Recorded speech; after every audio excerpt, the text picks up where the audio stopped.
한국 인터넷에는 다양한 공포 이야기들이 많이 공유되고 있습니다. 여기에서는 그중 하나인 한밤중에 수상한 주차장이라는 이야기를 길게 풀어보겠습니다. 어느 늦은 밤 서울 외곽의 한적한 주택가에 위치한 소형 아파트에 사는 30대 직장인 정연은 야근을 마치고 집으로 돌아왔다. 시계는 새벽 1시를 가리키고 있었고 그는 피곤해 절어 있었다. 좁은 골목을 지나 집 근처의 주차장에 도착했을 때 그는 무언가 이상함을 느꼈다. 주차장은 보통 이 시간쯤이면 이미 빈 주차 공간이 많아져야 했지만 그날따라 차들이 거의 없어 썰렁했다. 정연은 주차장 구석에 차를 대고 엘리베이터 방향으로 걸어가던 중 주차장 구석에서 희미하게 들려오는 이상한 소리를 들었다. 마치 누군가 작은 목소리로 웅얼거리는 것 같았다. 그는 순간 소름이 돋았지만 뒤에서 나는 잡음이겠거니 생각하고 무시하려 했다. 하지만 계속해서 그 소리가 들려왔다. 살려줘. 제발. 정연은 걸음을 멈추고 주위를 둘러보았다. 주차장은 어둠 속에 잠겨 있었고 그가 서 있는 곳에는 희미한 형광등 불빛만이 깜빡이고 있었다. 그는 갈등했다. 차를 다시 타고 안전하게 집으로 돌아가야 할지 아니면 아무도 없는 주차장에 홀로 남아 소리의 근원을 조사해야 할지. 결국 호기심과 불길한 예감이 섞인 마음으로 정연은 소리가 나는 방향을 조심스럽게 향하기 시작했다. 소리가 나는 곳은 주차장 구석의 한 차량 근처였다. 그는 핸드폰의 플래시를 켠 채 천천히 그 차량으로 다가갔다. 근처에는 오랫동안 아무도 타지 않은 듯한 먼지가 두껍게 쌓인 오래된 세단이 있었다. 근처에 도착하자 정연은 차 안에서 희미하게 무언가가 움직이는 것을 보았다. 그는 긴장과 두려움에 떨며 핸드폰을 가까이 가져갔다. 그때 차량 안에서 갑자기 무언가가 유리창을 세차게 두드리는 소리가 나서 정연은 화들짝 놀라 핸드폰을 떨어뜨릴 뻔했다. 용기를 내어 가까이 다가가 보니 그 차 안에는 한 여자가 손으로 창문을 두드리며 무언가를 외치고 있었다. 그녀는 겁에 질린 얼굴로 정연을 바라보며 입모양으로 살려줘 라는 단어를 말하고 있었다. 정연은 급히 문 손잡이를 당겨보았지만 문은 안에서 잠겨 있었다. 그 순간 주차장 저쪽에서 갑자기 발소리가 들려왔다.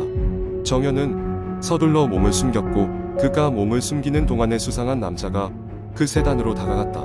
깨어난 여자가 그 남자를 보고는 더욱 절박하게 창문을 두드리기 시작했다. 그러나 그 남자는 침착하게 세단의 창문을 두드리며 낮은 목소리로 괜찮아. 곧 끝날 거야. 조용히 해.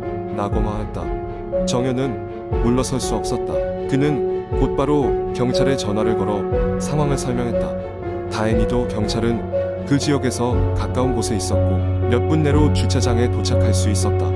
경찰차의 사이렌 소리가 울리자 수상한 남자는 급히 그 자리를 떠났다. 경찰은 현장에서 여자를 구출하는 데 성공했고 그녀는 무사히 구조되었다. 그녀는 경찰에게 자신이 납치되었으며 탈출을 시도했으나 실패했다고 진술했다. 그녀의 납치를 기획한 범인들은 결국 그날 밤 체포되었다. 정연은 안도의 한숨을 내쉬며 집으로 향했다. 그날의 경험은 그에게 한동안 잊히지 않을 기억을 남겼다. 늘 다니던 길과 늘 주차하던 장소조차도 그날 밤 이후로는 다르게 보였다. 그는 언제나 주변을 경계하며 늘 경각심을 잃지 않기로 다짐했다. 그리고 그 주차장에서의 밤은 인터넷에 공유되며 공포썰로 회자되기 시작했다. 아직도 많은 이들이 그 이야기를 읽고 주차장에 혼자 남는 것을 꺼려한다고 한다. 두 번째 이야기. 한밤중 나는 친구들과 함께 인터넷에서 공포글을 읽으며 시간을 보내고 있었다. 시간이 새벽 2시를 가리킬 무렵 우리는 점점 무서운 이야기에 몰입하게 되었고 그중 한 편의 이야기가 우리의 관심을 사로잡았다. 이 이야기는 어느 작은 시골 마을에서 실제로 일어났다는 기이한 사건에 관한 것이었다. 이 마을은 인구가 채 100명도 되지 않는 아주 작은 곳이었다. 고요하고 평화로운 이 마을에는 오래된 전설이 전해 내려오고 있었다.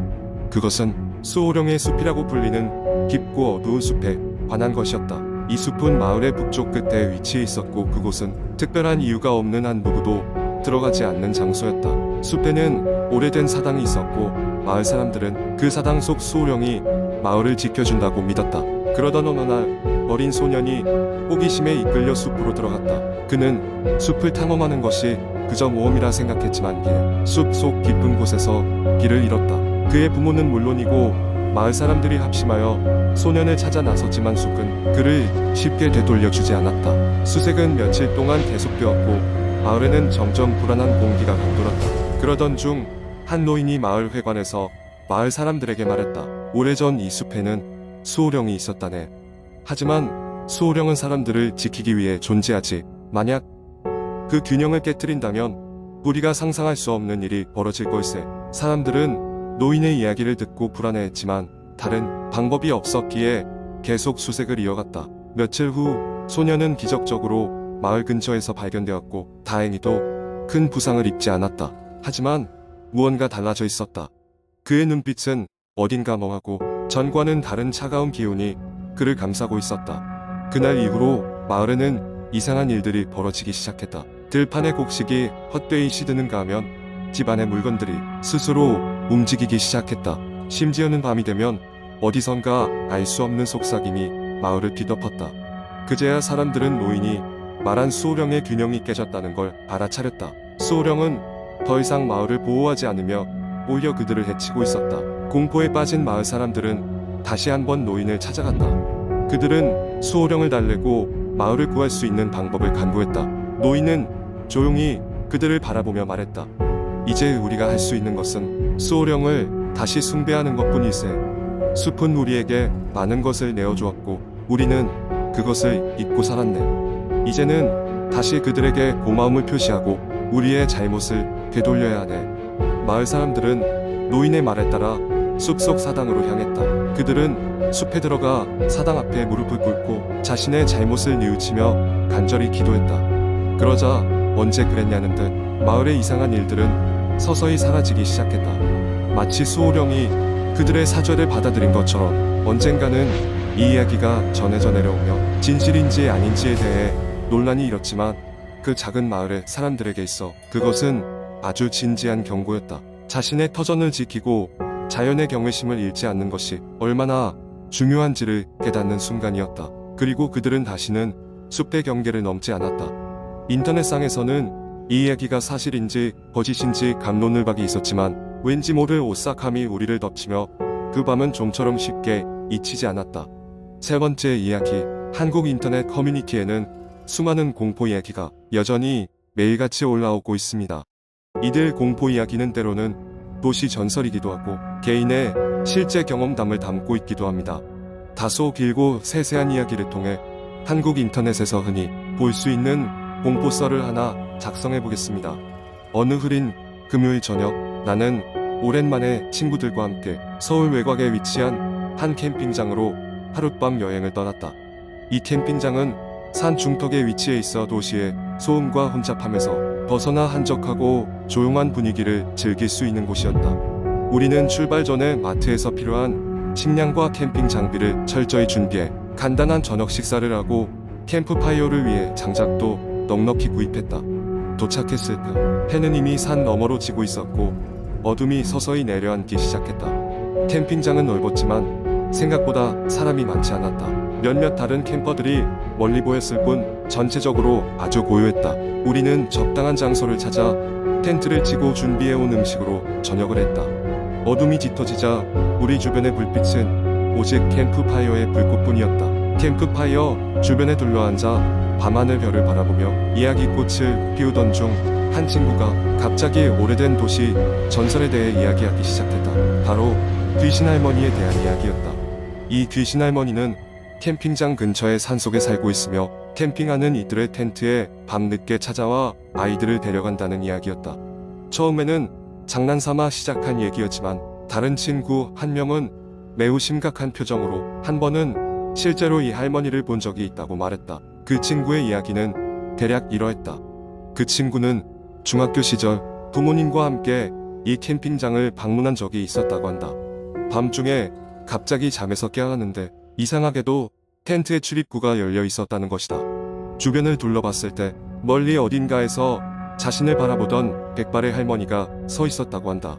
그녀는 아무런 말도 하지 않고 다만 자신을 빤히 바라보기만 했다. 겁에 질려 벌떡 일어나 부모님을 깨웠지만 다시 바라본 곳에는 아무것도 없었다고 했다. 이야기를 들은 우리는 긴장이 감도는 침묵 속에 빠졌다. 하지만 이에 벌토당토하는 소리라며 웃어 넘기려 했지만 주변 자연의 소리가 갑자기 더 크게 들려오는 듯했다. 바람엔 나뭇가지들이 부딪히는 소리, 멀리서 들려오는 부엉이의 울음소리가 우리를 더 불안하게 만들었다. 시간이 흐르면서 우리는 미리 계획한 대로 캠프파이어를 마무리하고 잠자리에 들기로 했다. 텐트 안에서 각자의 침낭에 들어가 잠을 청했지만 나는 이상하게도 잠이 오지 않았다. 자꾸만 친구가 했던 귀신 할머니 이야기가 머릿속을 맴돌았다. 침낭에서 뒤척이던 나는 갑자기 누군가의 시선이 느껴졌다. 조용히 밖을 내다봤지만 아무것도 보이지 않았다. 기분 탓이겠지라고 생각하며 다시 누웠다. 얼마나 잠들었을까? 다시 눈을 떴을 때 주위는 여전히 어두웠고 모두 고르지 않은 숨소리로 잠들어 있었다. 그런데 또다시 텐트 외부에서 부스럭거리는 소리가 들려왔다. 호기심과 두려움이 교차하는 순간이었다. 나는 용기를 내어 텐트의 지퍼를 살짝 열고 밖을 내다봤다. 그 순간 캠프파이어의 잔불이 남은 희미한 빛 속에서 한 노인이 텐트 주변을 서성이는 모습을 보았다. 실루엣만으로는 할머니임을 알 수 있었다. 순간 심장이 쿵쾅거리며 마치 멈춘 것만 같았다. 그 할머니의 모습은 마치 앞서 친구가 말한 귀신 할머니와 흡사했다. 나는 급히 지퍼를 닫고 다시 침낭 속에 숨어들었다. 다음 날 아침 친구들에게 밤의 사건을 조심스레 이야기했지만 모두 웃어넘기며 그저 꿈을 꾼 것이라고만 했다. 하지만 그날 이후로 나는 다시는 그 캠핑장에 가지 않았다. 이 이야기는 과연 친구의 장난이었던 것일까? 아니면 정말로 산속 어딘가에 귀신 할머니가 존재했던 것일까? 현실과 상상 사이의 경계는 여전히 모호하다.